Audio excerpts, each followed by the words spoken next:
Maraming fans ang nagbabalik tanaw sa kilig moments sina Kim Chiu at Paolo Avellino bilang love team na Kim Pao. Sa gitna ng kanilang abalang schedule sa showbiz, may mga espekulasyon na baka maglaan sila ng oras ngayong Kapaskuhan upang mag-relax sa Baguio City. Bagaman wala pang opisyal na pahayag, umaasa ang mga tagahanga na muling makita sila magkasama sa isang mas personal na setting. Ang Baguio ay hindi lang kilala sa malamig na klima at magagandang tanawin, kundi eto rin ang hometown ni Paolo Avellino.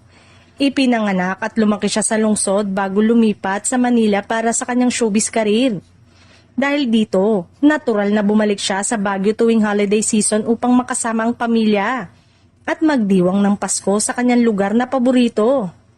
Ayon sa ilang fan post sa social media, may mga hint at throwback photos na nagbigay ng ideya na posibleng magpunta ang Kim Pao sa Baguio ngayong Disyembre. Ang mga tagahanga ay tuwang-tuwa sa posibilidad na makikita sila magkasama at nag-e-enjoy sa malamig na klima at magagandang tanawin. Bagaman maraming espekulasyon, malinaw na parehong abala sina Kim at Paolo sa kanyang sariling proyekto na The Alibay.